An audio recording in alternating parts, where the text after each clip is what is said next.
Hi, everyone, and welcome to episode 5 of our Restorers podcast.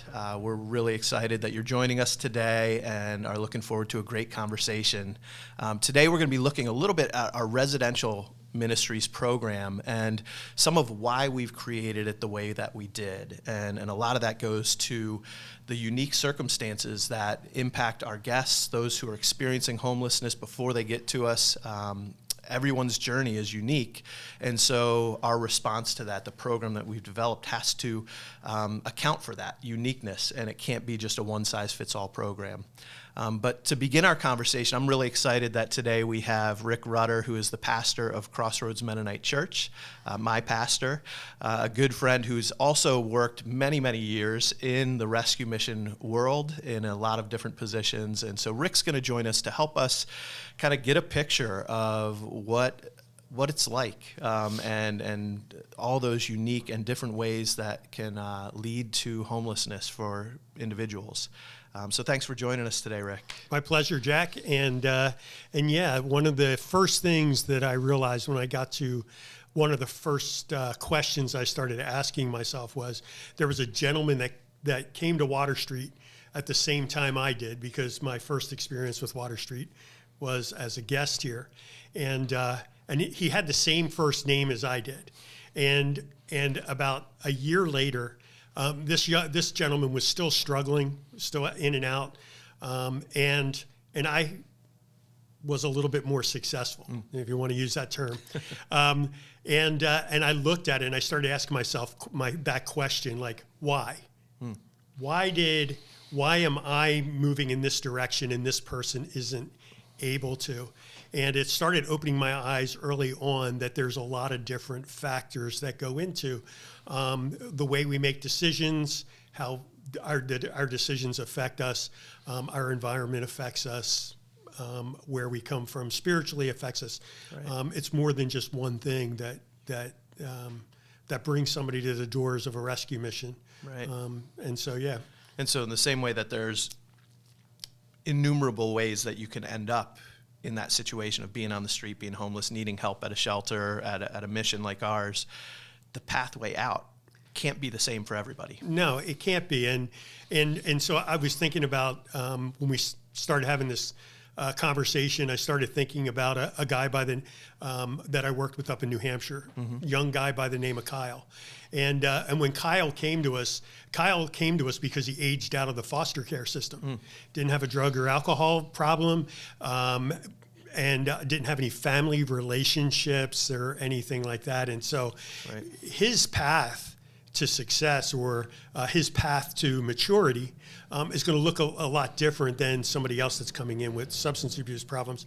And so we walked with Kyle intentionally around, hey, what are the issues that brought you here? How can we help you be successful? How can we get you to the next step? And even the questions you're asking in that situation are so different than somebody who's 50 years old and had medical problems and became addicted to opioids, and, you know, how even the starting place is totally different in those two scenarios. Yeah. And so I'm grateful for, like, the opportunities that I've had over the years, just to be able to see how many different ways, because it journeys, like it mirrors being a pastor. Like, everybody in your congregation isn't the same, right? And everybody isn't coming. No, unfortunately, Jack, not everybody's like you. That would be too easy. That would be too hard. But the reality is, like, even as a pastor, it's more the same. Like, everybody comes from a different place, and people are wrestling with different issues, and family lives are different, and all of those things. And so for me, it's just been part of that continuing journey. God saying, hey, Rick, remember this. And if we're going to be honest about it, look at Jesus and how he ministered to individuals. Right. He didn't treat everybody exactly the same. Right. So you've been around this world of homelessness in a lot of different capacities for a long time. We met each other 28 years ago, and yeah, that's a long time. And we're still talking to each other. That's a good sign. But so you've seen it from different angles, you know, working in the program, working adjunct to when you were driving truck and working in other areas, running our outreach ministries, and then being a program director up in Scranton and Wilkes-Barre, and then being an executive director of a mission up in New Hampshire. So you've seen different locations, different types of programs, and many, many different people. Just for the sake of our listeners, what are some of the things, again, sometimes we get stuck in this one picture of this is what homelessness looks like. This is what leads to homelessness. It's all about addictions, or it's all about mental health issues we talked about in one of our previous episodes. Give us a sense of the variety of things that have led, people that you've worked with and seen through the years, that have led to their circumstances being homeless. Yeah, so I already mentioned one with Kyle where he just kind of maxed out of the foster care system. He's not the only one I've worked with where that's been an issue. We had a young man who was adopted, and he never knew what his real name was. Wow. He was 30 years old when he finally got a copy of his original birth certificate to find out where he really came from. So there's a lot of identity issues. Who am I? And whether that's, our identity in Christ or our identity in the world, there's purpose issues. Why am I here? Why do I exist? There are the mental health issues. There's obviously drug and alcohol issues. There's people who become homeless because their living situation just became toxic. Right. And so they're fleeing. Like domestic violence. Or somebody else's drug and alcohol use, or somebody else's sin that just leads this person to have to flee or wind up on the street because of no fault of their own.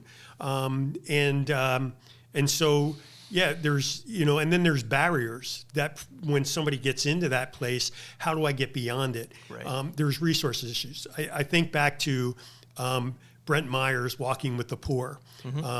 And when I was outreach ministries director here at Water Street, that just really opened my eyes to understanding like how we see poverty also helps us frames how we address it. Right. How you define a problem leads to what your preferred solution will be. Right. So if I look at it and I say, well, poverty's a lack of physical resources, then I'm going to throw money at it. Or if I see it as a lack of education, then I'm going to, try and get them into a school program or whatever. And so, it's kind of understanding that the greatest need for most of the people that we deal with is relational. Right? Because, and I think I heard you say this in another podcast where if you started struggling, you've got the relational equity to be able to survive for a period of time that a lot of people that we come across. Right. I'm thinking about the couple across the street from the church that we're currently trying to walk with. It's that relationship that's helping us and helping them be able to take those. And next sometimes steps. those relationships aren't there because of our own decisions. Oh, yeah. We've burned a lot of bridges. Sometimes, like that young man, Kyle, you talked about, like he just never had it. He aged out of the foster care. He has no relational support. So if those first attempts to venture out into the world aren't successful, what does he have to fall back on? Who's going to help him out? And we've seen that here at Water Street. A couple of things you didn't touch on that I think you've seen.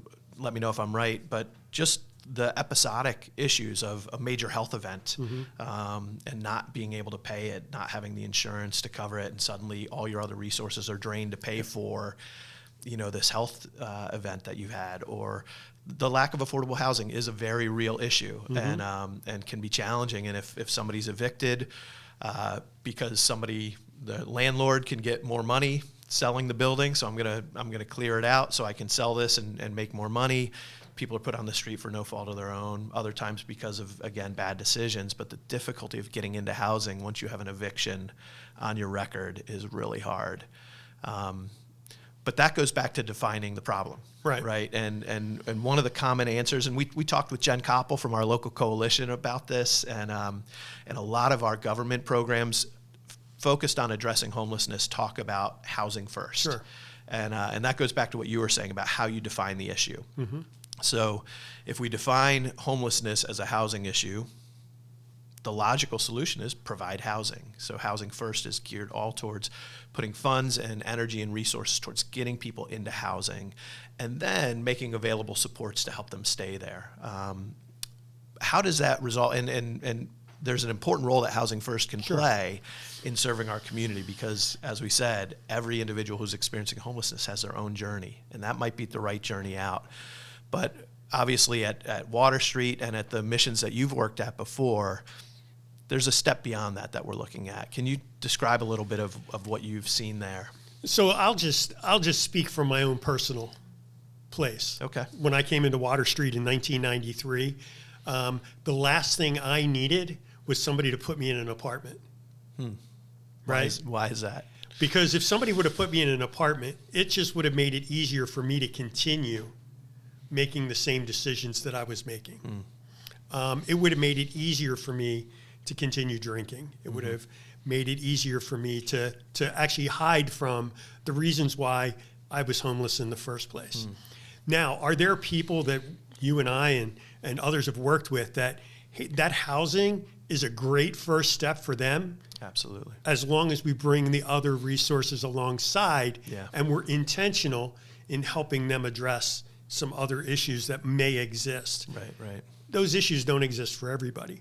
But I do know that you know, one of the biggest problems with Housing First that I see is the lack of an immediate solution. With Housing First, a lot of times you wind up with people on waiting lists with no place to go. Right. And no resources to help them in the meantime. Yeah. And that can be even more discouraging for someone who's just looking for, I've got to get my kid off the street today. Right. I've got to get myself off the street today. Right. I need a place to sleep tonight. And with Housing First, sometimes there's not that immediate step. And I know when Housing First started, it pulled a lot of resources away from some of those immediate reliefs. And so emergency shelters closed because there was no funding. Yeah. And that put more people on the street. And so now you have more people camping on the street than going into housing.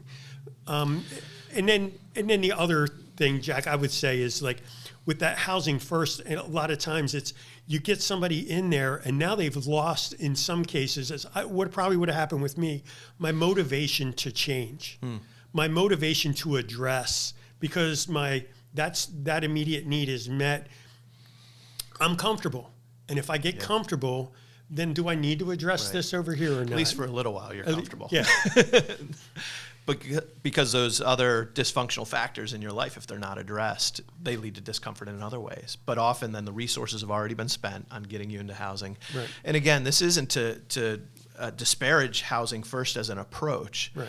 But I think the challenge and what we've seen and experienced is that it can't be the only approach, because it's not appropriate for everyone. And it does often make it difficult to get to those deeper issues, which is what here at Water Street, and we'll be talking with Colleen later about our model in our residential track, that when people make that choice, they start in our shelter, but they have the choice. Do they want to stay in shelter and just address the housing issues? And we're going to help them as best we can. We're going to connect them with resources from the community so that they can get back into housing, get a sustainable wage job.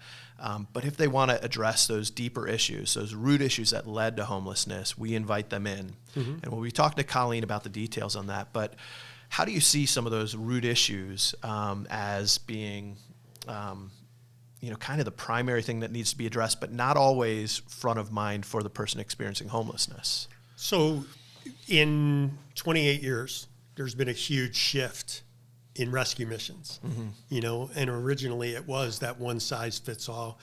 It was a spiritual problem. Let's address the spiritual. And often spiritual and addictions were maybe the two focal points. Right. And even so, the addictions was a spiritual problem. And if you address the spiritual, you'll address the addiction. Okay.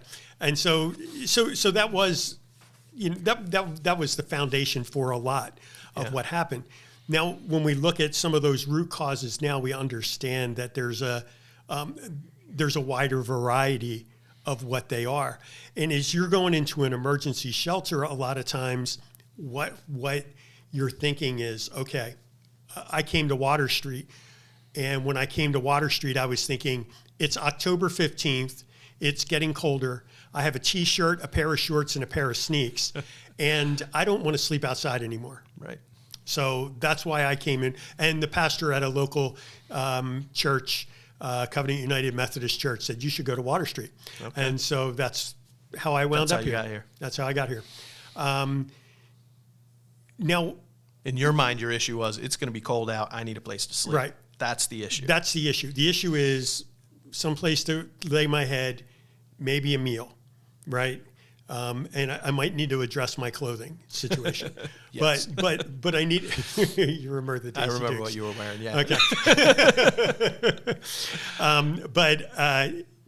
You look at that and you go, okay. So for me, what I thought was the problem, or was the immediate need, was addressed. Right. However, it was in that in-between period that I said, okay, if I keep drinking, this will never change. There were substance abuse issues that needed to be addressed. There was relational issues that needed to be addressed. There were legal issues that needed to be addressed. But what really helped was understanding of the staff to say, hey, I can develop a relationship with this guy. And in developing a relationship with this guy, he can not only come to know Jesus, but he can address the other issues in his life. And so, So it was through the meeting of the immediate needs and the relationships that were formed around that. Correct. That opened your eyes and your heart to maybe there's some deeper issues to deal with here. Right. Yeah, and I think that speaks to, again, why we've shifted our model to be broadly looking at kind of this whole person concept. There's so many different elements of a person and who they are. And there can be trauma and damage in all those different areas. And if we don't address it, we never get back to full wholeness of life. And the spiritual is a root foundation, but there's all these other factors too. It can be addictions, it can be relationships, it can be lack of life skills in certain areas. Mm-hmm. Yeah, and so when we develop those relationships, we have those conversations. You know, I remember one guy I was working with up in New Hampshire, and I struggled to work with them, develop a relationship with them. And then one day I invited him to go to a leadership summit with me. And when we came back from the leadership summit, now this guy's huge, and he's standing in my door, and it's the whole door. And he's got tears streaming down his face. And he said to me, thank you. It has been decades since somebody was willing to invest in me. And you know, those are the kind of things that stick with you as you walk through ministry, and the things that God uses to help us understand that this is not a one-size-fits-all thing. Yeah. This is about an individual that God has brought across our path to say, listen, how do I love you? Right? Yeah. How do I love this neighbor that's just walked across or is standing in my door, tears streaming down his face, and I'm going, okay, what did I do? Well, and man, that opens up. We're probably going to have a whole nother podcast on this some other time. That statement about investing, the difference between giving somebody resources, even walking alongside of them, but in this kind of a provider-receiver relationship, as opposed to investing in somebody. I'm not giving you something, I'm investing in you because you then have the potential to use that investment and grow it in your own life. And that's like a leadership summit. You're not giving somebody, you're investing in them. Yep. We're taking the time to help you grow. And I think that does speak to this whole person approach, the idea that it's not just what led me to homelessness, but it's what do I have in me? That's the other side of the whole person model as well. It's not just what are the deficits and how do we fill those gaps. Right. It's what are the gifts and strengths of this individual and how do we build on those for them to grow. So love that insight. Love that whoever that guest was, that really sparked something in me. And hopefully it connects with you as well. And really appreciate, Rick, you taking the time to be here to share your story and to share some of your insights of working in this field for so long with individuals struggling with homelessness. And I hope you've learned a little bit today. We're going to come back with Colleen and dig in a little bit to how does Water Street specifically address this. So thanks once again. Sure, my pleasure. I want to give a profound thanks to our Season 1 podcast sponsor, Rogers & Associates, who's helping us tremendously in this first year of the Restorers podcast. They're a wealth management firm that helps clients become financially independent for retirement. You can learn more about them online at rogers-associates.com or by calling 717-560-3800. That's Rogers, RODGERS-associates.com or by calling 717-560-3800. Thank you so much, Rogers and Associates. Welcome back to part 2 of episode 5, and today we're talking about our residential ministries here at Water Street, and really enjoyed our conversation with Rick Rutter and hearing a lot of his experiences, both his own personal experience walking this journey out of homelessness and then working in ministries all across the East Coast. A lot of great insights from Rick. And the second part of our conversation, we're really excited to have Colleen Adams, who is our Vice President of Programs here at Water Street. Well, thank you for having me. Yeah, it's great to have you with us. We get to talk all the time, but rarely on camera. Yeah, we'll or on a recording. So, but we want to stick to the topic and really dig into this as we have completely recreated our residential ministries through the years. Mm-hmm. There are two things that come out, and I think it reflects what Rick and I were talking about, how each individual, their journey into homelessness is unique and different to that individual. And so the journey out is probably going to be different for each individual as well. Yeah. But two things that come up when we talk about our model is individually focused, and then this whole person concept where it's not just about addressing one issue, but it's really looking at the whole person. Colleen, could you share a bit about what that means? What does whole person model mean? Yeah. Well, it is interesting. So when I first came to Water Street, it was to run our health services division. And one of the things that's fascinating that we've started to realize in medical care is if you don't treat a person, body, soul, spirit, you actually will negate the healing process that, spiritually and what we believe and how we engage that. We are very integrated people.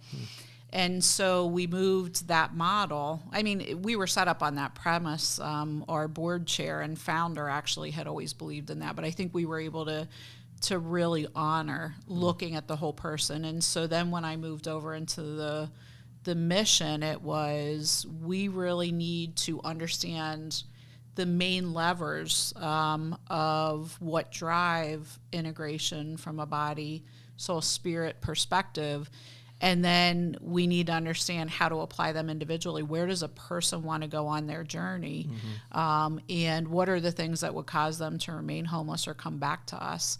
And so the model started out that spirituality is the center from our perspective because it's often missed. And also we're a faith-based ministry and we believe it's really important. The other piece is we were very recovery-oriented, which I think, as we've explored homeless ministries across the country, oftentimes there is a recovery basis specifically around drugs and alcohol that say the drugs or alcohol are the problem. Right. And underbedding this whole person model is the fact that trauma plays a huge root in addictions and other things, and that trauma actually impacts body, soul, and spirit. And so for us to be understanding, we need to address the behavioral aspects, which include, addictions, but also mental health. We need to look at physical health. I mean, it's important, and so that's one of the levers of the model. I think what was fascinating to me was looking at our old programs. The number one reason people seemed to be relapsing and coming back to us is because they would do amazing work while they were with us. They would not have a community network, and they would get out into the community and they would fail. Yeah. And so saying that community network is essential, whether that's mentors or church or social organizations, was a major contributor to failure. So which, and you bring up the Housing First model, you bring up Rick's story. Yeah. Interesting, he would have failed because he didn't have a community network. Right. I mean, first and foremost, he would have gone into isolation. That's grounds for people to stay active in addictions. And so community network was really important, which we found people couldn't engage community network because they didn't even have the life skills to engage a conversation or do those things. And so we were like, wow, we need to add a lever, which is life skills. Right. Of course, one of the pieces is housing because we have to look at housing, but there's... So let me take a step back. Go ahead. You're referencing different levers and Yep. pieces of the model. Yeah. When we think of that whole person model and all the different elements as we're looking at an individual as a whole person, Yeah. how have we defined that? What are the things that we've identified? These are the levers or the pieces of who an individual is that we're going to try to walk with them in addressing where there are deficits, where they have strengths, and we want to build upon those. But what are those elements of the whole person model? Yeah, the whole person would be community network. It would be life skills. It would be housing. It would be career or service, because, we have guests that are on a disability. And so, work is a very important part of who we are. And so that it can may be not be a paid wage-earning employee. job. It may be volunteerism, right. so that you're part of a community. And so we define that to look at that. And we actually have mixed a lot of our financial pieces into career and service, is kind of how that plays out. And so we're looking at what that development looks like. One thing that we actually missed when we first defined the model was family engagement, meaning I'm a dad without my children with me, and how do we expect that person to leave us without some kind of re-engagement in teaching him how to be dad, or a new mom here who, has children? How do we need to work on family engagement, parenting, just what does life look like? Right. I remember it was interesting in terms of stories. When I first came, my mindset was very much of a white middle class mindset, where I remember somebody saying, these kids are going to, or this family's going to go and the kids are going to play, in the streets, and we yell at them here for doing that. And I'm going, well, why would they not have a yard and a swing set to play in, which was me bringing my mind to what their life should look like. Right. And I think we tend to do that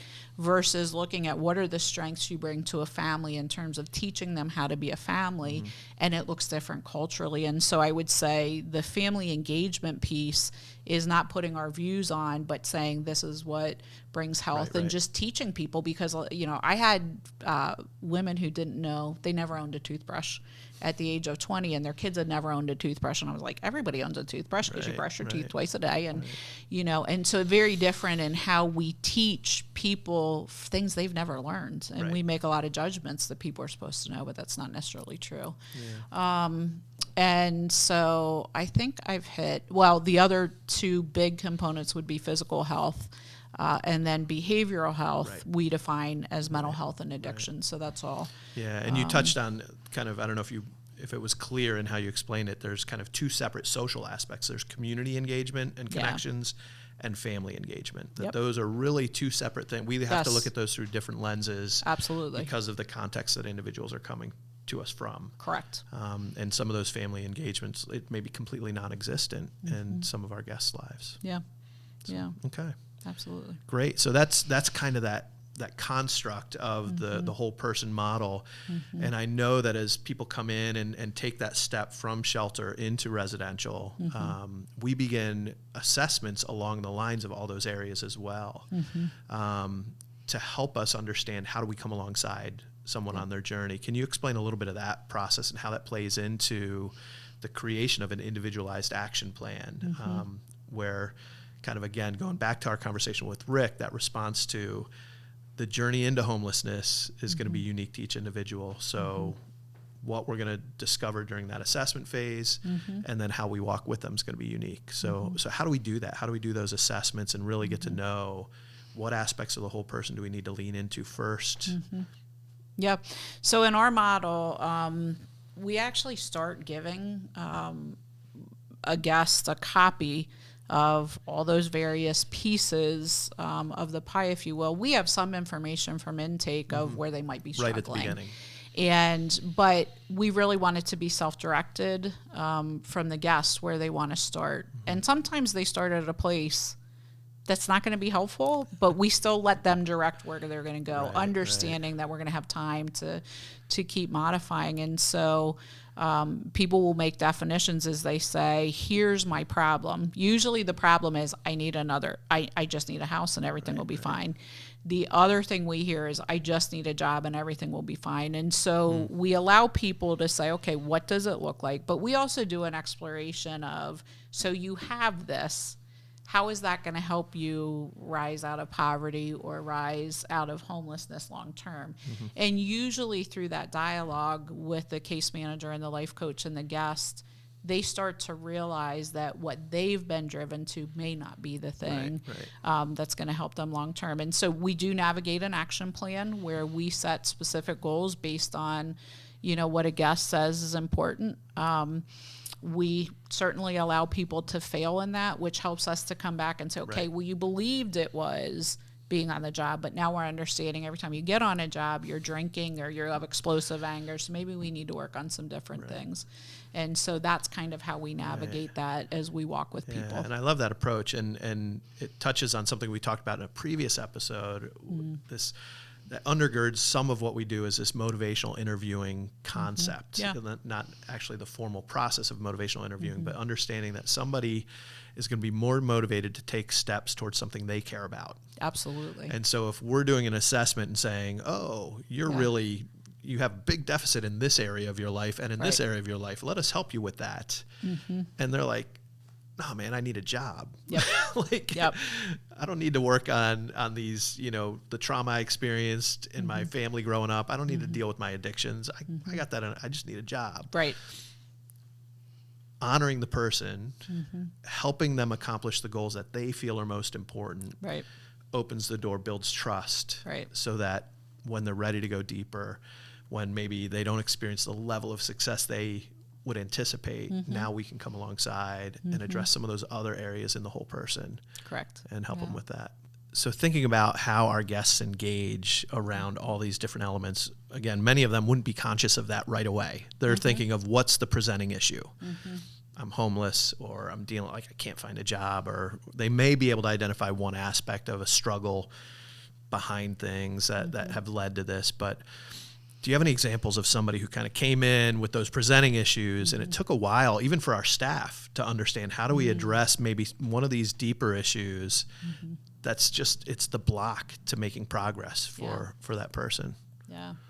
Probably it was interesting kind of teaching the staff in the very beginning. And we had one gentleman who came to us and we were still in the mindset of, people are going to have to do all these things and move forward, even if it's their direction. We're going to set goals right from the beginning, and you got to get through. moving, or you don't belong here. You're not working hard enough. And so we had a gentleman, and he was the typical, I just need better skills to get a better job because, I keep having these periods of homelessness. And what was fascinating was he was so severely depressed, he could barely get out of bed every day. Wow. And so I remember just stopping everything and saying, have we talked to him about what it looks like to deal with his depression and get that stabilized before we move on to some of these other things? And even just give him permission. Like, you don't have to work. You're not paying to be here.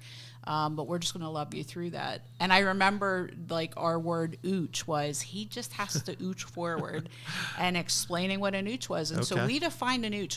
And still to this day, people are like, we learned so much. Because for the first month, we gave him a goal of getting out of bed once a day and getting to the dining hall. That's all he had to do. Wow. While we were working simultaneously on treatment and medications and that kind of thing. And then the next month, we were like, we need you out of bed 2 days a week. Or two times meals a day. And it was interesting because some days he couldn't make the 2 times a day, but he always made the 1 time a day. And then I remember, after months, people are like, what's he doing here? He's only doing this little bit. And all of a sudden, the depression was at a manageable place, and he was actually able to engage the next thing, which was really the career services. But if we had held him to a standardized program and formula of everybody needs to do this, it probably would have completely derailed him. He would, and he would have flamed out. Yeah. But that's so cool that we can adapt, understand all those aspects. That how can he accomplish all of these tasks and goals with this overwhelming depression? Yeah. But if we can just meet him there, walk with him slowly and patiently, I think it's a beautiful story of how this really works. And we connected him to a community network that he could not engage in his depression. What's beautiful about him, he's never been back in 8 years. He was 2 years with us, working, homed, a contributing member of society, and it was really just the time out that he needed to deal with that. That is fantastic. Yeah. A good example for me would be, my first husband was dying. I really wanted to lose weight for some medical concerns. but I didn't have time to go to the grocery store and get the food and do what I needed to do. So I was from a stages of change. I was ready to go, but actually by other life events, importance in my life was not at a place where I could make a change. Right. And so we have often seen people who kind of are ready to make the change, but other life circumstances are so out of whack that they just can't make it. And so some of the things, I would say, a guest that we've been working with for like 8 years and then finally turned the corner and got it, fought with us that their mental health was not a reason that they couldn't stay employed. If they just had a job, they could have a house. And we would say there's a lot of things, where you last about a month on a job, and then some of these things that are past traumas really seem to be impacting you. When are you ready to deal with that? And are you ready to deal with that? I don't need to deal with that. I just need the job in the house. And this has gone on. Yeah. So they haven't been with us for 8 years, but they'll come forth. back because everything falls apart. Yeah. They insist it's this issue. Yep. We walk with them through it. They're out for a while. Yep. It falls apart. They come back. Yep. And in this individual's case, they finally have said, I'm ready to. Several years ago when this person came back, they were like, okay, like I can't do this on my own. And there's probably some truth. I trust you guys now because I've known you for a while and I'm going to listen. I need to get some mental health treatment. Yeah. And it was interesting for the person to be able to find some stability. Wow. And actually from that point forward, we were able to work with some other services like vocational rehab to actually get that person retooled to be in a good position for them. And once they were able to demonstrate that they could work while they were with us in residential, they saved up money and actually have been able to be out on their own. But it wasn't a simple journey because the ability for somebody to say, I'm ready to go and do this, it can take a long time for somebody to really and I think that be ready. That's eye-opening, I'm sure, to a number of our listeners to think that we would be engaged with somebody over that long haul. And again, it's not that they're living with us for 8 years, although we do have some who stay for 2 or 3 as they're working through a lot of different issues. But that cycle, when you've got the depth of trauma and issues that have kind of built up over time, it's not a quick fix. And there is no quick fix. Right. And so, that really weighs on me as I think about our staff, that journey, the patience that takes, just the compassion to stick with it. See somebody who you see them making a little bit of progress, but they haven't addressed the big issues. But I'm grateful, Colleen, for you and your team in developing this approach that allows us to look at the whole person, to look at all these different elements of what makes them whole, and be able to walk with them on that journey patiently to get them to the place they need to be, where they can even receive the help that they really need. Sure. So thank you for that. Thank you to you and your team. And thanks for giving some more insights to us today to help us just understand it a little bit better. And absolutely. I hope it was helpful for you, our listeners and viewers out there. There's so much more. And we'll come back and revisit elements of our residential program over some of our future podcasts, I'm sure, because there's so much going on in different areas. Our next one will be talking about physical health and how health services being right on campus is so important. So, it's amazing. Yeah, absolutely. So thanks again, Colleen, and thank you to our listeners and viewers for joining us today. I hope it was a fruitful time for you.